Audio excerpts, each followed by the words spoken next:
Tino, Aaron, welcome to the show. Thank you so much for making time for this. I appreciate it. I have lots of questions about the brand new album or upcoming album, Tether, which I want to ask you about. But I got to ask something spicy to keep everybody listening before we get to that. So the question is, I have to know, why did you guys go butt rock with Restoring Force, which, for the record, is my favorite of Mice and Men album? Oh, for the riches. Yeah, for the glamour, dude. And just to upset everybody. And the bootcut jeans, man. You know what I mean? Yeah, the bootcut jeans and leather wrist cuffs. But in all seriousness, I mean, that was a big departure, and I thought it turned out great. But I'm sure you sort of had to know that some people, you know, weren't going to be happy about it not being metalcore anymore. And like, how did you guys think about that? I heard a quote a long time ago that said you could be the ripest, juiciest, most perfect peach in the world, and there's still people out there that fucking hate peaches. So, you know, for us, it was just about refining what we felt like our sound was at the time, and just refining our songwriting. And it's kind of funny because I feel like people equate more like traditional songwriting or more developed songwriting as being butt rock, whereas in reality we were writing songs that had zero structure to them before, that were that were just parts and parts and parts. And so I think there's something about sort of, as you refine songwriting, it eventually gets to a point where people who like more sporadic and less developed things will be like, what are you doing? This is too organized now, selling out. And it's like, I don't know, I just thought we were writing better songs. I don't know. I think another big thing that came into the fold there too was getting the opportunity to work with David Bendeth, who's an incredibly talented and multifaceted producer. Getting him into the mix, he opened up our palette, I think, to understanding songwriting, and we called it the Bendeth Boot Camp. But he really kind of like, I don't know, like, kind of bent us into shape and was like, you know, what, Tino, let me tell you something, okay? Yeah, these aren't songs. But the drummer wouldn't play that. Like, and all this shit where we had just never heard these things before. You know what I mean? Because on the first two albums, we wrote all those songs. Like Joey Sturgis didn't write a single thing on that album. Like, we wrote for a lot of other bands. He did. And I have seen somebody say that Joey Sturgis wrote our albums. No, we 100% wrote all of them. He actually didn't want to write anything for our band. So we had to do it all ourselves, which in hindsight is fucking awesome, because 100% our music is our band, and it always has been. But I think once we got with Bendeth, he really kind of like opened our eyes to what a producer's job would be and how they challenge ideas that we bring to the table and how they're able to refine them. And he also kind of put in our head, like, where do you want to be playing these songs? Do you want to be playing them in small bars and clubs where it's in your face and thrashy, or do you want to be playing these songs in arenas? And and a big thing that we talked about was we want to go on tour with Linkin Park. We want to go on tour with Slipknot. We want to go on tour with big bands that you know, fill massive rooms, and hopefully one day, you know, ourselves be that band too.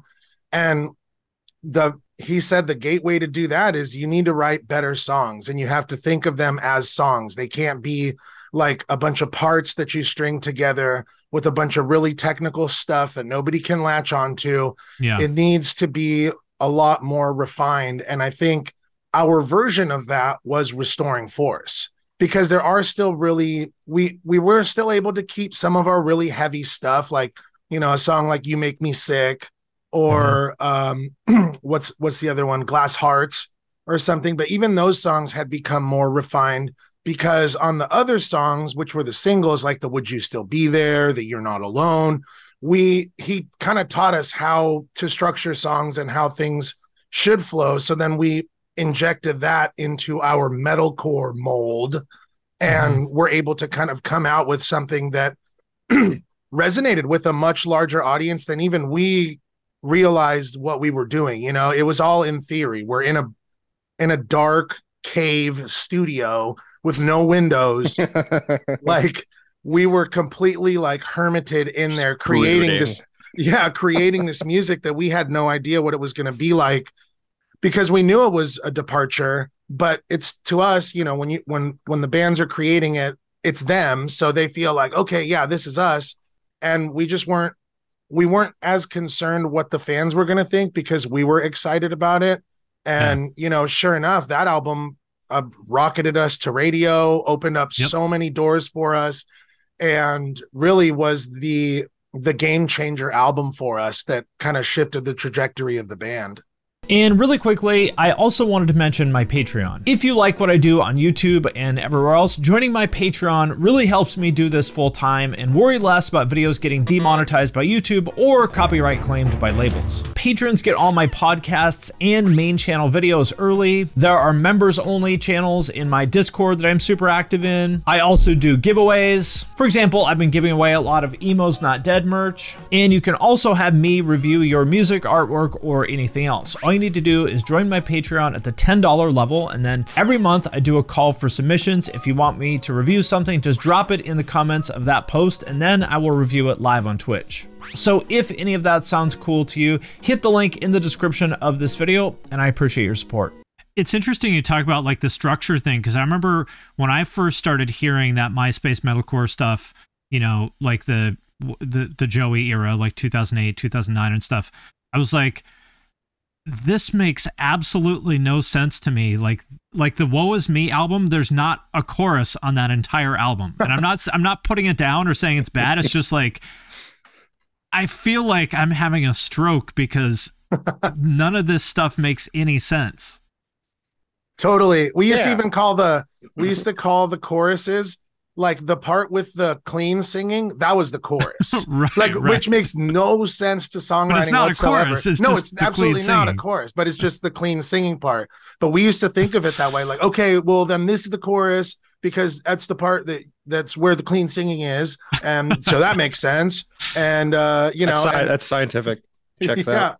So it's, you know, there just wasn't that kind of thought put into it, because really what a lot of those early songs are, and what as musicians too, I think a lot of what younger musicians, they do what excites them. You know what I mean? And and it is in a way like, you know, growing up, we all kind of like grew up, you know, everyone listens to punk rock for a while and stuff like that. And, you know, like you want to have fun, exciting, fast, like jams that you're going through or whatever. And then you kind of inject some heaviness into it and whatever, what have you. But yeah, really it was Restoring Force kind of taught us how to write songs, actual songs that are listenable to a wider audience than just the niche, tight jean wearing metalcore audience with deep V's.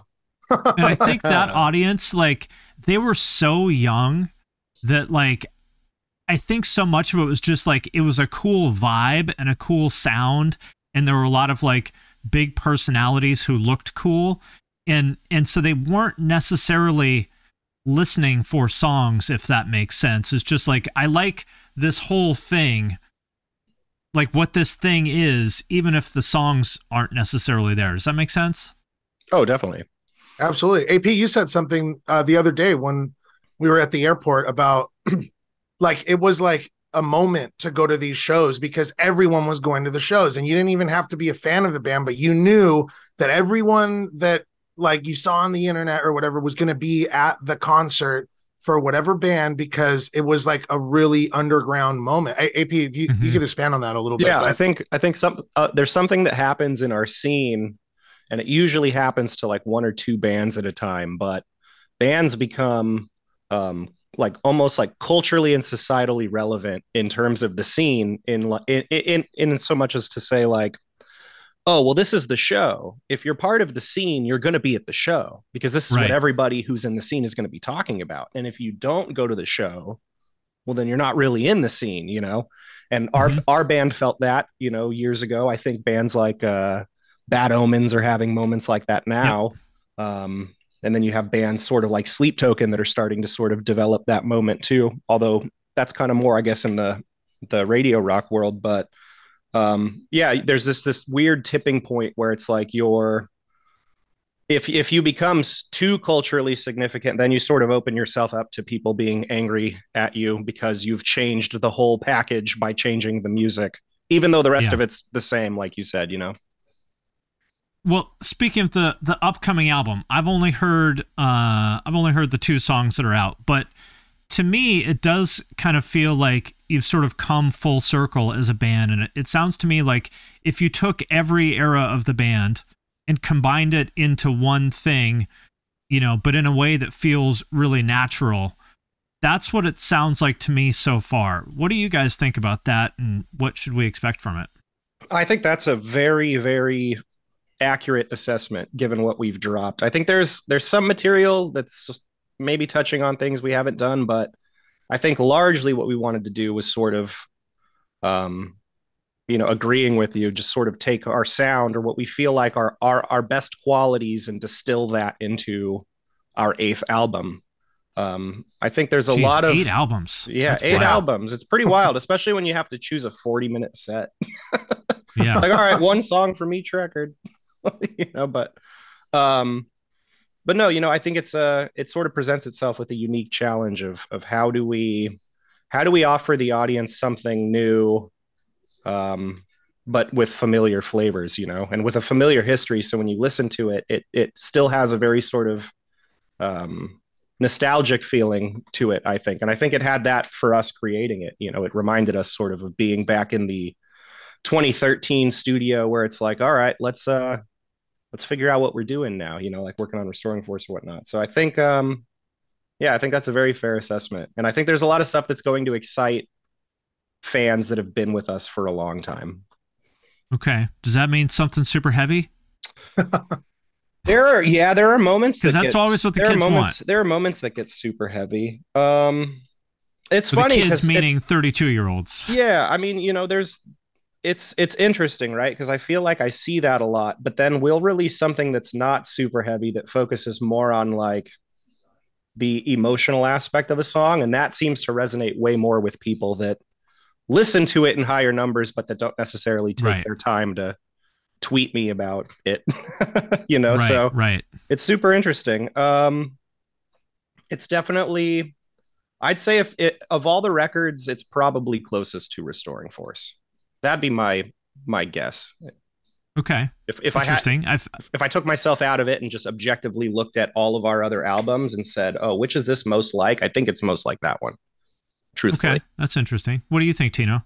I agree with that. I think the album could come like after Restoring Force. You know what I mean? Like after we learned a bunch of that, we got really heavy into sound design and trying to like learn how to use these tools of like, soft synths and different, sonic textures that are outside of just the instruments that we play, drums, bass, guitar. For a long time, that was the entire sound of the band because that's all we knew how to play. You know what I mean? We didn't know how to use computer programs. There was one computer between everybody in the band, like, and now we're able to create from a different starting point, like starting not just with like, okay, here's a sick riff. Okay, this is what I'm going to play drums and this is what it's going to be. We've kind of shifted the way the songwriting happens, which is kind of more like, wow, this sounds really cool. This is like, not to sound cliche, but like, this is a vibe. Like, oh, damn, that sounds so cool. How do we make this sound like of Mice? Like, how do we shift? Like one song that I think of that I think is that's a really great showcase of that is there's a song on the album called Shiver. And that song really has so much sonic textures that would not have been possible without getting experimental with stuff. And then we brought in our instruments and it turned into like one of my favorite songs that is probably on the record because it's heavy, it's emotional, it's like it has a vibe. And I think every song on the album has its own feeling to it. Each one is like, if you hear the first 2 songs we released, Warpaint, that's what we would call like a classic of Mice, like barn burner. Right. You know what I mean? That's the heavy, that's going for the jugular. That's like like we love those songs, but then we also wanted to balance it with a song like Castaway, which for us is like a fun, upbeat rock song to play live. That's a sing along. You know what I mean? And those songs are those songs on the record. There's not another one that follows those vibes. It like continues on a journey through this sonic landscape that I feel like we were kind of able to make post doing the last record, because we learned so much self-producing our previous album Echo, that we were like, okay, now how do we challenge ourselves to make an even better record? Like, because to us, we're like, damn, those songs on Echo, that shit's going to be hard to top. Like, how are we going to follow that? Like, and some of that material's pretty out there with regards to what we had done before and what people could have expected. I mean, even the song itself, Echo, is like hugely based around like loops and sampling and sound design, and fans really like that. So we felt like we sort of had a bit of a green light from them to get even weirder with it, I guess. I mean, it's a challenge at this point in your career when you're on album number 8. You know, it's like album 2 or 3, sort of like people don't really know where you're going to go, and there's like, you know, just the fog of war is a little bit heavier than when you're on album number 8. It's sort of like, not that you're limited, but it's just a different place. Oh yeah, and I think we have to work hard now, and I think it becomes a little more challenging with every record to keep ourselves excited, because if we're not excited about it, then the audience isn't going to be excited about it, and if we don't care about it, then they're not going to care about it. And if we don't feel like it's a logical progression, or it's something new, or it's something meaningful, well, then the audience isn't going to feel those things either. So a lot of what we have to do when we're working on records is be a bit selfish with who we're writing for, because you know, I think Rick Rubin, you know, it's funny. I love, it's like, I just love hearing him talk about music. He said something that was like, well, you have to write for the audience, and the first listener is you. And I was like, oh, well, he's not wrong. It just never works. Like, we can all think of lots of times where a band, especially like kind of in your sort of scene, has tried to make something that's more accessible, that's going to, you know, get them bigger on radio and whatnot. And it never works unless it's authentic. You know, it just doesn't. Yeah, definitely. Yeah, you can't force I wish that it stuff did. because that'd be cool. The fans, I wish there was just a pattern to success. I would just repeat it over and over. Shameless. The fans see right through it. They smell when it's funky. You know what I mean? Like, that's why you have bands that when they're at their most authentic, they blow up. You know what I mean? Like they rise to the top, because when there's only so much room for like vapid music that is not meaningful. You know what I mean? And I think we were able to learn that really early on in our career, because we always really tried to focus on, are we excited, and is there emotional integrity to what we're doing? And our fans really held us accountable for that. And I think realizing that early on, and now being on our 8th record, it really was like, that's where the full circle comes around, is like, not that our albums were not made with intention, but this new album Tether really had that, like, we know we're going to go back out on tour with this record, because that's a whole other thing too, is we haven't seen our fans, and we finally saw our fans for the very first time in 1,313 days. Yeah, I saw that. Your first show in 3 Friday. Years. Yeah. And we've never, any of us in our adult lives haven't not played a show for that long. You know what I mean? So we kind of really wanted to remind ourselves and remind our fans that, like, this is writing music and being able to perform it is the most important part of all of our lives. And we needed to kind of like put that into our mission statement of these songs. And that is probably why it will feel like a full circle moment, because it does give that feeling of when we really did that for the very first time with Restoring Force. And that's why it kind of draws notes from that, because the intention is 100% there and authentic for the emotion and what we want to share with our audience. and the new songs went over freaking awesome. We even debuted a brand new freshie, which we've never done before, that That's wasn't fun. even out yet, and it was sick. It went over Well, awesome. tell me about that fest. I mean, I've heard everyone say what a disaster it was. It got, canceled because of weather and whatnot. As someone who was there, what was it like playing that? So we flew in, and the day we fly in, we hear about how big of a nightmare it is because of the rains, and they're evacuating. And there was a rumor that lightning had struck on the grounds, and then it had hailed. So we landed. We were like, man, there's a very good possibility that we're not going to play tomorrow. Um, our day was basically a high of 96. It was basically sunny all day, and it had what felt like a 90% humidity after the rain. So it went from being very like catastrophically muddy to now people are fainting and passing out because of the heat. I mean, our set was fantastic. It was definitely a challenge going 3 years without playing a gig and then playing a gig in extreme heat like that. Right. But no, I mean, people's faces in the audience, they looked like they were definitely feeling it, but everyone was having a great time. We definitely did run into sort of like festival fragmentation where people seem to they have very limited information about anything. They just know what their job is. So the person checking your pass at the gate knows to check your pass at the gate, but they couldn't tell you where catering is or where the entrance is or where production is, or nobody knows where anything is. So we definitely, I mean, that's pretty normal though, right? No. Ish, maybe. No, there's usually, you could usually find somebody that has some sort of idea of what's going on. Like we couldn't find the media tent for press. So actually me, Tino, and our manager walked around the festival grounds because we had a dropped pin. So we're like looking on a phone and we're like, are we getting close? Are we getting closer to the dropped pin? It's like, I believe so. Let's head in this direction. Pokemon Go. Yeah. Yeah, it was very much like that. No, thankfully, for us, we didn't deal with a lot of the problems. I would say we dealt with hardly any of what's being publicized, but I could say like being there, I would believe most of the reports that you'll read about it. A friend of mine who was working on the tour, or the festival rather, said this is the most disorganized shit show I have ever been part of in 20 years of touring. That could 100%. I could see why somebody would say that.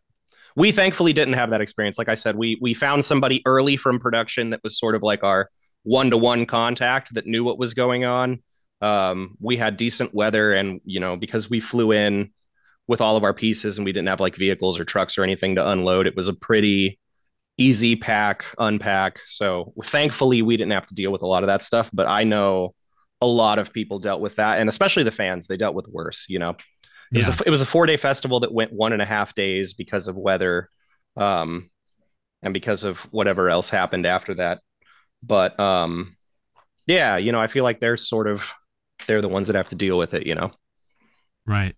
Well, I was like hearing from people like you guys who've been doing this stuff for so long, and I think you guys are very objective about sort of, being able to look at your own work.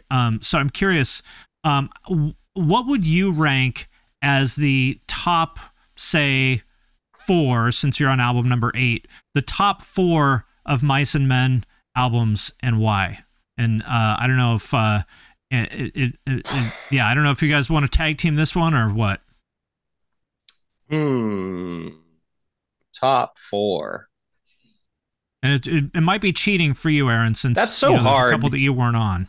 To me, it's sort of like, I don't know. For me, albums are like yearbooks. So it's like, pick your top 2 yearbooks from high school. It's sort of like, well, they're just different. You know what I mean? Like one's 9th grade, one's 10th grade. I don't know that one's better than the other. I feel like, and yeah, it probably is cheating for me a little bit. But you've been on almost all of them, AP. Yeah, 6 of yeah, the 6 of 8.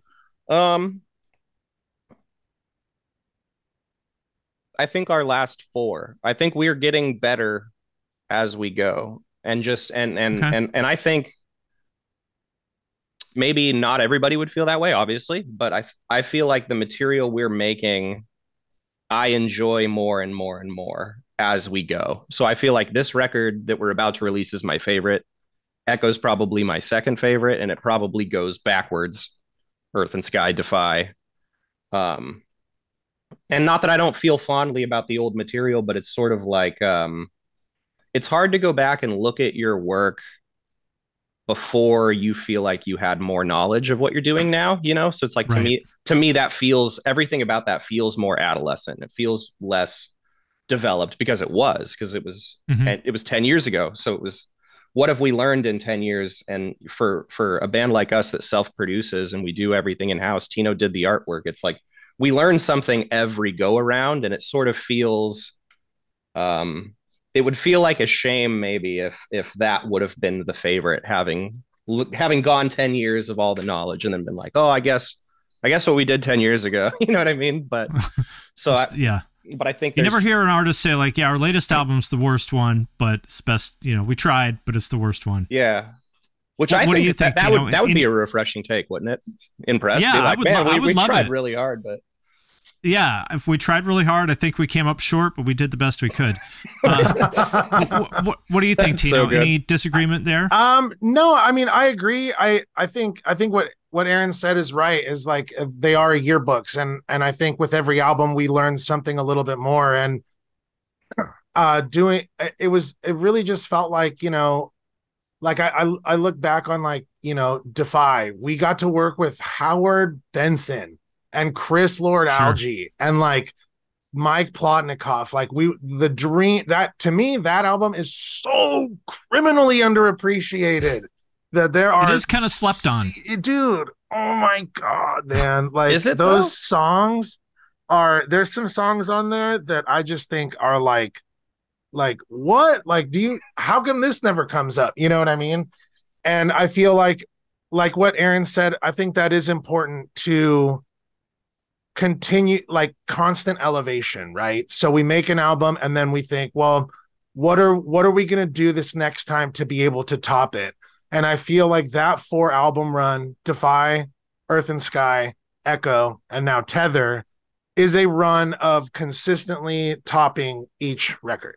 And I feel like that might be a cliche thing to say, but as a musician and as like a creative mind that we all are, I feel like if you're not getting better with each album, like that's a little concerning. And especially with how it's music, very concerning. yeah, like with how I mean, you music kind of is have being, to believe that. It's the same as like an athlete. You have to believe that you have the potential to be a world champion, or what the fuck are you doing here? of course, exactly. And I think we're always striving for that, and the effort is always put in.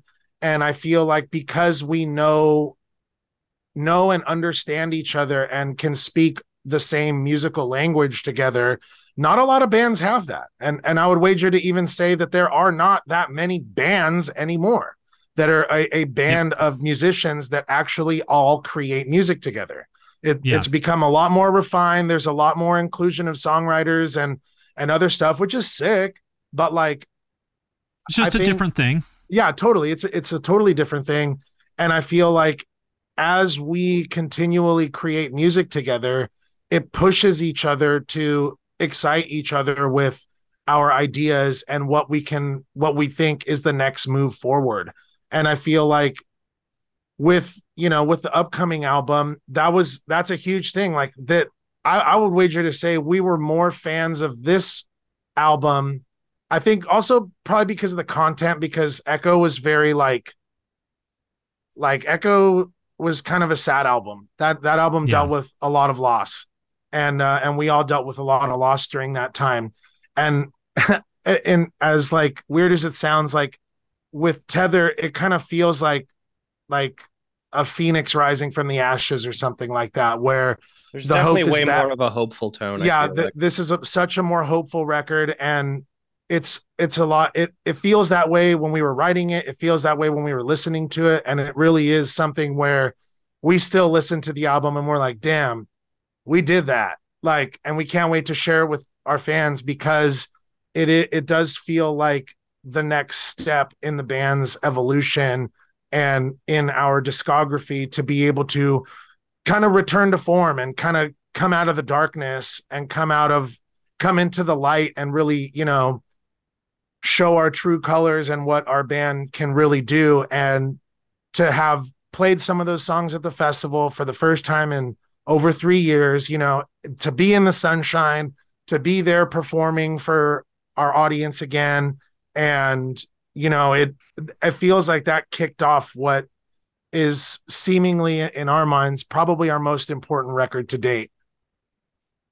Well, if I can't get you to rank your albums, let's try this. How about ranking your haircuts through the years? Because I feel like you guys have you've all gone from short to long to back again. So what's your stance on haircuts in the current year? Dude, I need one, but I feel like we've already maxed out on this album's budget for doing press photos, and I have long hair in them. So I feel like I've kind of committed to it. I feel like if I change the look, people might be a little confused. No, nobody gives a shit. Yeah. Yeah. I've either had really terrible haircuts or long hair. So the long hair is sick. My long hair. I vote AP's long hair as the sickest. And my long hair is not really a haircut. It's all kind of chopped at the same length. I was telling my lady, I was like, babe, I should get a haircut. Like I should, even if it's long, it should be styled at least somewhat. I think you should go to one of those like rich MILF salons in Orange County and get like balayage and beachy waves. Dude, you know how expensive that is? Man. It's worth it. It's worth it. Listen, you got to invest in yourself. You get what you pay for. That's true. Yeah, exactly. Alan keeps saying that. He shows me pictures of Jared Leto and goes, dude, you should do your hair like this. And I'm like, Alan, do you realize like the kind of budget that man has for his appearance versus... I don't have any sort of stipend for that kind of thing. You know what I mean? So like, well, maybe this is something the band should invest in. Yeah, for sure. Invest in my appearance. I don't know. I mean, What are you saying, Finn? What are you saying? No, I'm just saying. Maybe it's time to get the Newport Beach, MILF hair. That's just a thought. I don't know. Just throwing it out there. I can see it. Leave it. I could see it. You are the expert. You're the one that follows these trends, so I'm inclined to believe you. I'll book my appointment. Yeah, there we go. Exactly. I also want to get your thoughts on some of the bands that are kind of making noise these days. You mentioned them earlier, but you guys have been doing this for a long time, so I'd be curious to know. We'll go down the list here, and I'd be curious to know from your perspective, like what is interesting about these bands, and why you think they're getting traction, since you're even closer to it than I am. You mentioned Sleep Token earlier, which seems to be the big breakout band of this generation. What are your thoughts? Oh, their albums are great. They're captivating. And it's one of the small corners of the entertainment industry where there's even just an ounce of mystery left. Right. You know what I mean? And people value that. Yeah. It's everything is so laid out now, and everybody has access to everybody and everything. Like you can literally see your favorite rapper's asshole sometimes. Yeah. I mean, if that's what if you want, sure. but it's I think that aside from just their musicality, which they're great, it's something that's a little bit left to center musically, but then also, like I said, it's where else do you get any mystique at all? Like in any of it? Like where is the mystery in rock and roll or the scene or anything? It's like everybody's you can read everybody's thoughts. You can read what everybody was thinking when they took a shit in the morning before their cup of coffee. It's like, and in that band, you don't even know who's in it necessarily, you know? Right. And I think because there isn't all of that extra baggage of who's who and what's what associated with it, that it sort of gives the audience just a more pure experience, because they're not, I don't know, shackled down by who's in it. Not that people are, but you know what I mean? Yeah. What do you think, Tino? Yeah, dude, I really like Sleep Token. I got into them like it was like right during the pandemic and stuff like that, and it was on their last record, and I was like, man, that drummer is so nasty, like he's so good, and the musicianship is so there, and I thought it was cool that there is a lot of mystery, and then when they started dropping their new stuff and really blowing up, I was like, I could feel nothing but like excitement for them, because I felt like, damn, this band is so slept on, and they're doing something that is different and original sounding enough to where it should be, one of the biggest bands of the time, because I do think that musicianship and the way that you're able to present your brand and your art to the world, I think a lot of that stuff kind of goes hand in hand. And I thought that yeah, they're really knocking it out of the park. And it was cool to get to see them at the festival. And I don't know, they pull it off live too. You know what I mean? And they deliver a great sultry performance and shit like that. You know what I mean? With the singers, like the backup singers, and just, yeah, their whole thing is, I mean, it makes sense. You know what I mean? Yeah. I think it's amazing that they have had this much success playing music that, like, it has accessible moments, but I mean, these are like 6 to 9 minute songs sometimes, like, right. You know, it's pretty challenging stuff. And, you know, they're still getting all this traction, which I think that's tough to do. Yeah, totally. Definitely. I think a lot of it just has to do with, see, it's funny because I don't even think whether it's accessible or not has a lot to do with whether it takes off, but I do think whether the audience feels it's accessible or not has a lot to do with it. Because you can have really complicated stuff, but if it's presented in an accessible way, it doesn't necessarily feel as challenging, you know?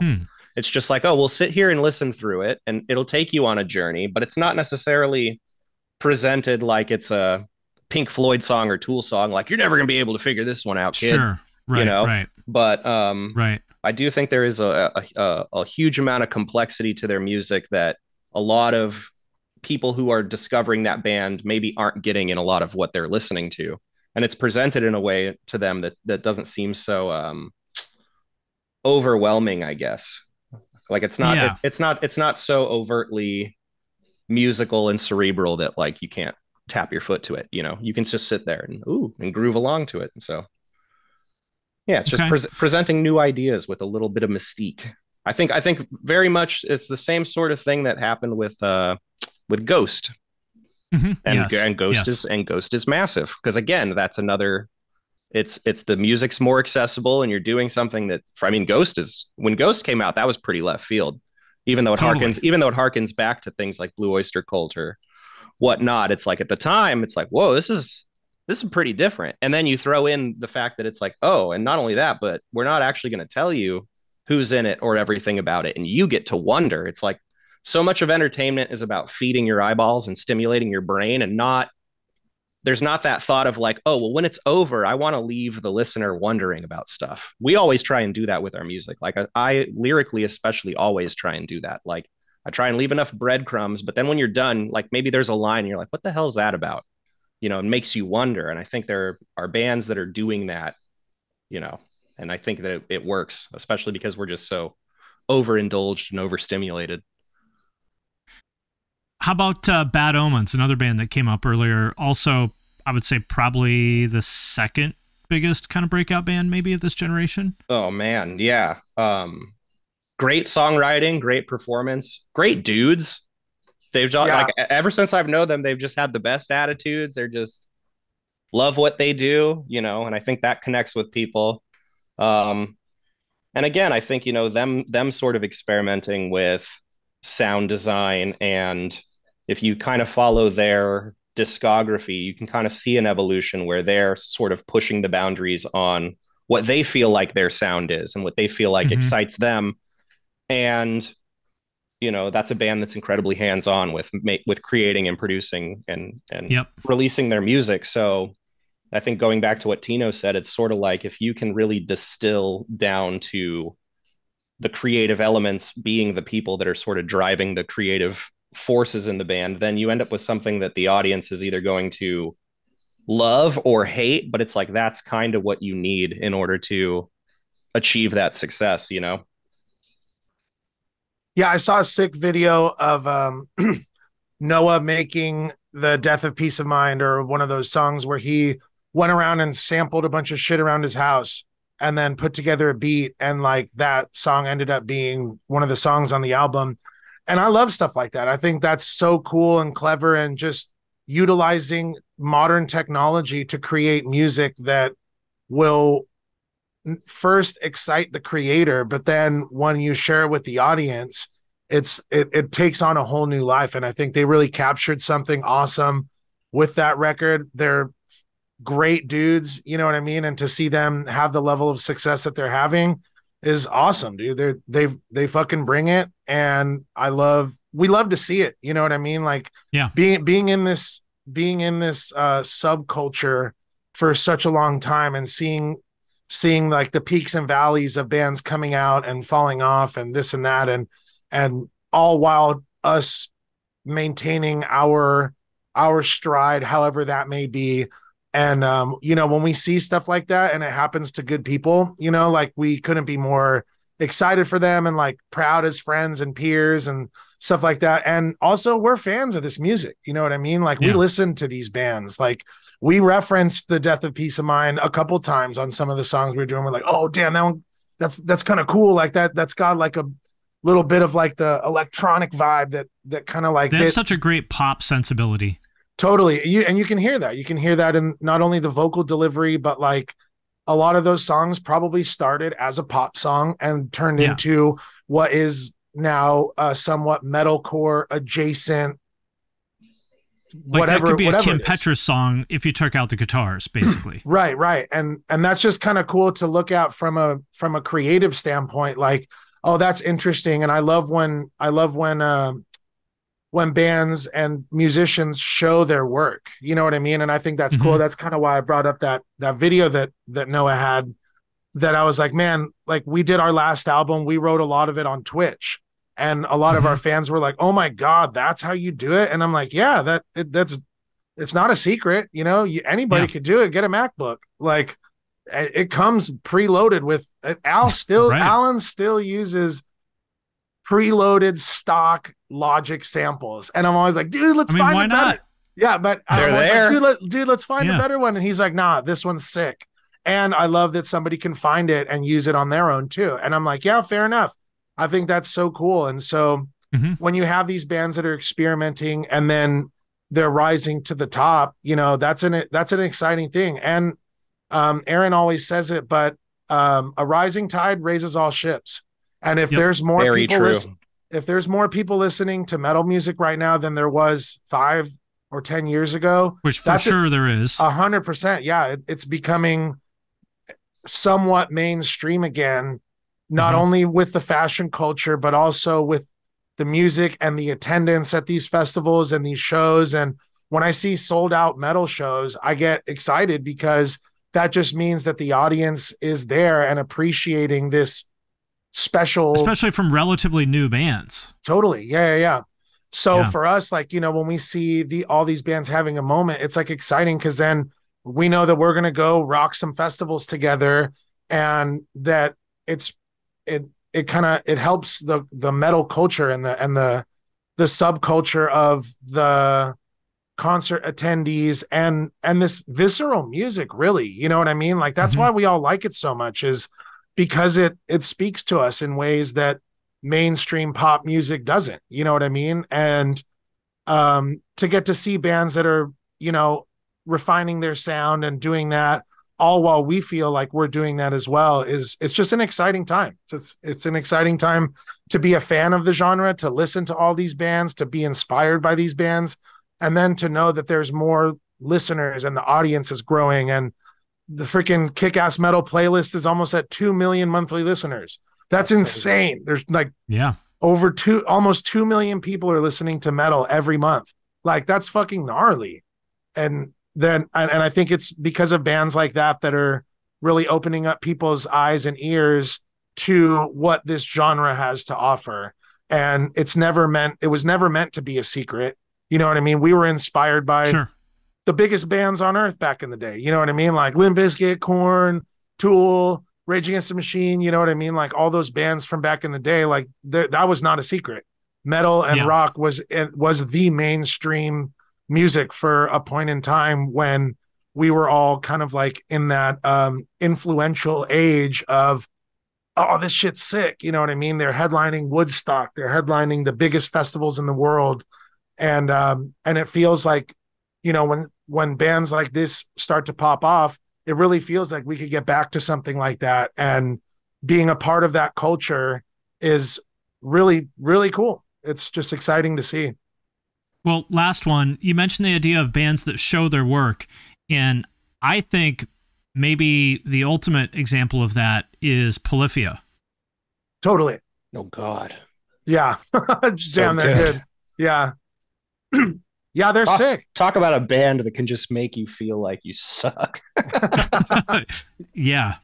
Yeah, and what's worse, but the part that makes me really angry is that Tim is really good looking and he's not even short. Dude. I was like, come on, at least make him 5'4", then I would feel a little bit better about myself. Man, we're living in a simulation, you know, and it ain't mine. I look at people like that and I'm like, damn, maybe we're living in that guy's simulation. Right. We're all just NPCs. I mean, they're so, that band is so fantastic. And I mean, I'm a fan. I'm just gonna say it. I watch hundreds of hours of reaction videos when they drop new music because my favorite thing is to watch people who have never heard them listen to them and just go, you could do that with a guitar, and it's like, right? No, they can do that with a guitar. You and I can't do that with a guitar. Right. They can though. But they're very musical though. It's not 100%. Just like jerking off. No, they are. Everything they do is so melodically grounded in writing catchy, accessible, hooky music. Like, I don't think anything about what they do is jerking off. Like in terms of showing their technical prowess. It's like they use their technical prowess to just deliver just melodically A+ jams. Yeah, I saw a video of oh yeah, go ahead. Oh, I was just going to say, I think of it as similar to, say, like Ariana Grande, who's just like a super badass vocalist who does a lot of technically difficult things, but she's not doing it for its own sake. And I think of Polyphia kind of as the same thing as that. Very true. Also, in the same way, Ariana Grande does a lot of her own vocal production and arrangements and recording and vocal comping and stuff. And the same way Polyphia. But again, Polyphia, they're a band that is insanely hands-on with their music. And as far as I know, it's like, maybe they'll invite engineers or something to work on it, but it's like they are doing that. You know what I mean? Like that's them doing that. And that's a very distilled sort of sound. And I feel like, you know, maybe as time goes on, that's sort of I think that's going to be the thing that sort of differentiates artists now. You know what I mean? Is how much of you is in there versus different songwriters or different teams. And again, there's nothing wrong with any of that, but I do think that's sort of, I feel like that's sort of the defining thing that's setting a lot of people apart, is that I'm noticing a lot of the people that are having not just necessarily measurable success, but having music that's making an impact with people. It's largely people that are taking charge and doing it themselves because it's such a potent distillation of what that is, you know? And also putting their creative energy into like their content and visuals and stuff like that too. Like it's the whole package. Yeah. Speaking of which, Tino did all the album artwork and all the assets and everything. Hand painted, which was sick. It was super fun. You know, like we wanted to take our creativity, you know, even further and handle everything that comes with the album and to kind of like, we thankfully, you know, Sharp Tone believed in the vision too. You know what I mean? Like they were fully on board with, we wanted to do EPs for the last record and they were like, all right, let's do it. Let's try it out. And then we did that and we're like, well, what are we going to do on this next one? And then it was like, well, maybe I'll try my hand at doing the artwork, you know, and let's try and do everything in-house and not necessarily, not that we don't like other artists or, you know, I'm a fan of all kinds of artists, you know, but at the same time, it was just kind of like, who better than the people creating the music to then create the visual identity of how the music will be received. And that just kind of goes a little more into that process of nobody's going to do it like me or like us. Like each one of us is one of one, you know what I mean? And so when we come together, what we do for Of Mice and Men, nobody else can do that. Somebody can help or try and envision it. But when it comes from us, that feels like the most meaningful way of doing things. And I don't know if that's how it's going to be forever, but that's what it was for this one. And now we have like a yearbook of like, damn, like we did all that. That was us, 100% us with the help of the label. You know what I mean? But as far as the creativity behind everything, that was us. And nobody can achieve that same thing as what we're able to do when we put our minds to tapping into what excites us and what, kind of what our vision for our music and our art really is. And that kind of goes back to what Aaron was saying about, why some of these other bands are kind of popping off, because nobody can do it like them, because they are the ones that do it like that. And I think as we continue to make albums, which we're lifers for this is our whole career and our life. And so as we continue to do that, we're always going to want to challenge ourselves to be as creative as possible, to be able to deliver something that is truly like our original version of it to our audience, and have our audience and our fans know that it comes from a place of where it excites us, and it's literally from us, and they can feel like when they support our band that they're a part of, they're a bit of an influence in that side too. Cool. Well, that sounds like a good place to leave it off for now. Always great to talk to you guys. And, likewise. Thanks, Finn. I'll see you next time. Cool. Yeah. Take care. Right on. Thanks.